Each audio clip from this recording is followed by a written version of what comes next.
Reddit Ask Me Anything. I'm Kevin Mitnick, the world's most famous hacker. Ask me anything, ask me anything. In the mid-90s, I was the world's most wanted hacker for hacking into 40 major corporations just for the challenge. I'm now an author and security consultant to Fortune 500 and governments worldwide, performing penetration testing services for the world's largest companies. I am also the chief hacking officer for KnowBe4, a company that develops software to train employees to make smarter security decisions. Ask me anything.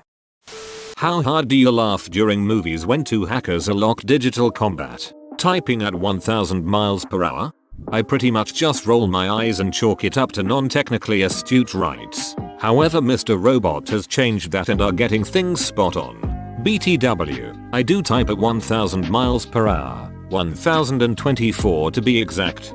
Keep working at it and you may eventually get up to 2600. Well said.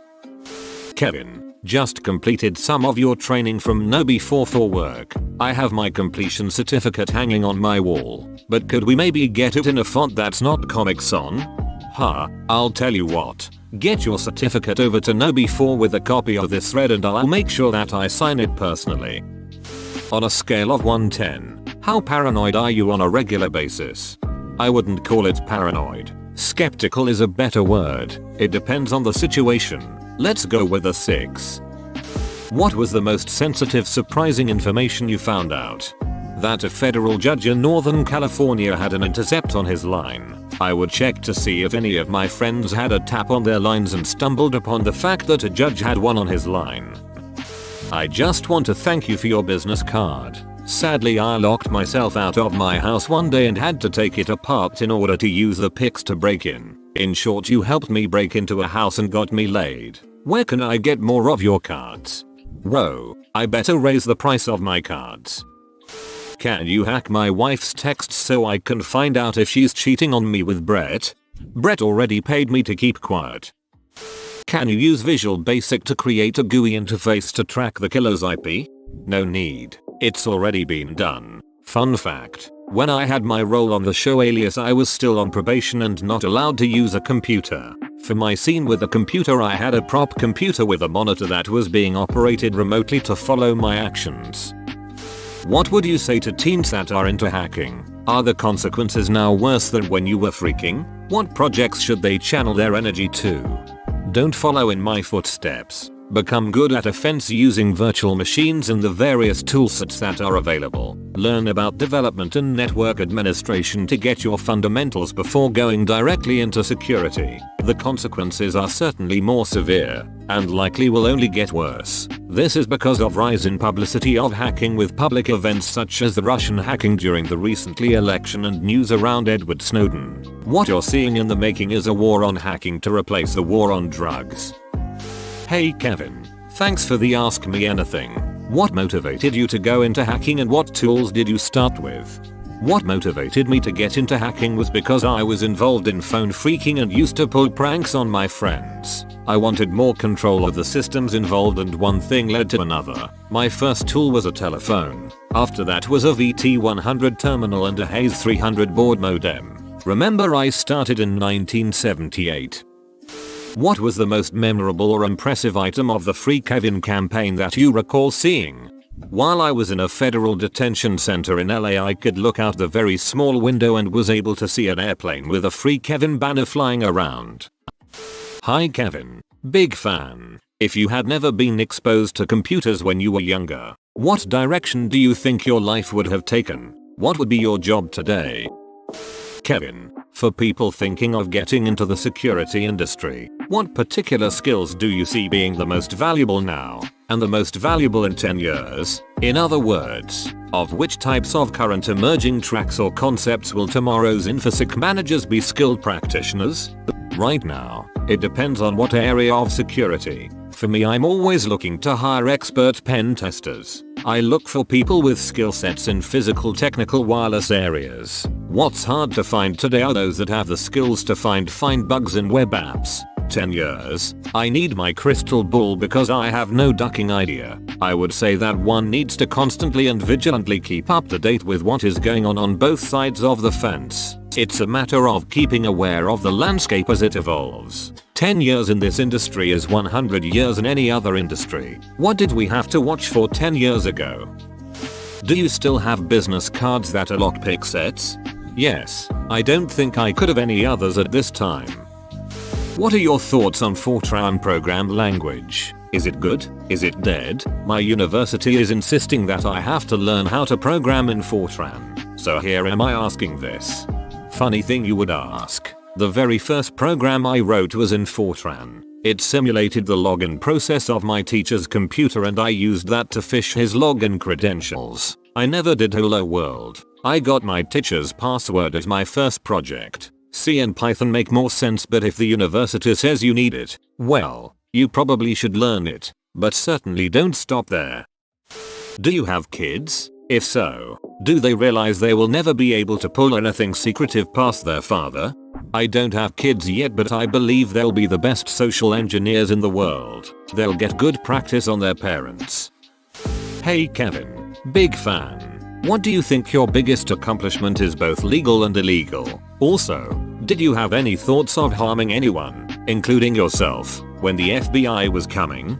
My biggest accomplishment was turning my life around. Lemons to lemonade. I'm able to take all my skills and use them to improve security. I'm extremely fortunate that I've been able to take this mischievous behavior and use this to help businesses to protect themselves from the other Kevin Mitnicks that are out there. Look at it this way. It's like Pablo Escobar becoming a successful pharmacist. Edit.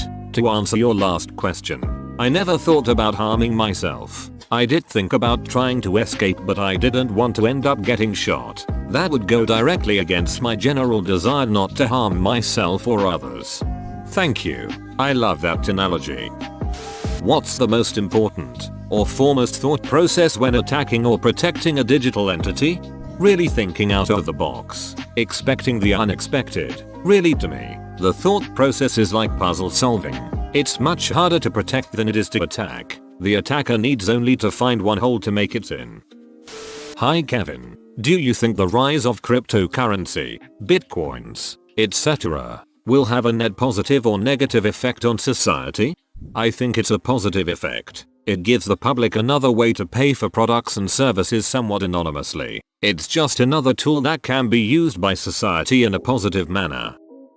I know nothing about hacking. Just out of curiosity, if someone really pissed you off with a question here, could you hack them? Is that how it works? Do you need a certain level of ability, or could anyone do it with a YouTube tutorial? If the answer is yes, please don't demonstrate on me. Thanks for the Ask Me Anything. Edit. Or, downvoted. Hope I didn't seem rude. Edit. Or, upvoted. Glad I didn't seem rude. Let's take this offline. I'll email you later. What are your thoughts on Ed Snowden? My position is that Ed is a whistleblower, not a traitor. I was happy when he revealed that the US government was breaking the law by spying on our citizens. That was an illegal activity and needed to be revealed. It's my position that Ed shouldn't have revealed our operations related to the monitoring of foreign entities. That's what the NSA is expected to as part of their mission. Just like foreign entities do with us. That's the spy game. In your opinion, how much protection does software like Norton provide for a personal computer? AV is a necessary evil for a personal system. That said, whenever I'm involved in ethical hacking, we always work our way around avenue. Interesting to think that to not have AV would be negligent and bad practice, yet it's easily overcome from persons of a certain skill set. How do we resist the people of a certain skill set?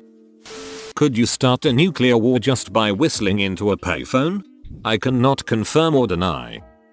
Back in the day, when you were wanted, the tech was different. You didn't have tools like Metasploit, Armitage, etc. Was it easier or harder to break into stuff? And also, how long did it take you to adapt to the new ways of hacking after getting out and serving probation? Or did you need time to adapt? And also, in this day and age, it's unimaginable to be AFK for even a day, let alone for the time you were. So how was it? Big fan. Keep whistling those launch codes. I would say it's the same. Systems were less secure, but to compromise them you had to write your own exploits. An effective method was social engineering the operators of the systems. a tactic that is still very successful today. That part works the same today as it did yesterday. While I was in custody, I continued to read and follow what was hacking in the wild. I couldn't use a computer for 3 years, so there was some catch up to do, but I wasn't completely in the dark about what had been going on. People sent me books on HTML and whatnot while I had no access to computers. How often do people try to hack you? Constantly. All the time. Since there are so many ways to compromise a target, I completely reload all of my systems at least once every 6 months from a trusted source. If I was on Windows, I would do it every week. Hey there Kevin. What is one area of security hacking that you would like to improve at? What is your favorite story in hacking history that you were not a part of? In the security and IT field, there are so many things that are changing on a daily basis, so you can't be good at everything. Right now there is a big need for people with the ability to find exploits in web apps. An interesting bit of data is that when my company does engagements, I still involve myself because I really enjoy the hacking process. I have many favorite stories, but I really enjoyed Kevin Poulsen's attack on Pacific Bell. I was very impressed by his bravado and how he would physically go into facilities. I would have liked to have met him earlier on in my hacking career when I was hacking the phone companies, as that was my true love back in the 90s. Bro, you made it to the end? You're a ducking beast. I'll cut you a deal. Smash like and subscribe for more curated content. It's free and that's a great price.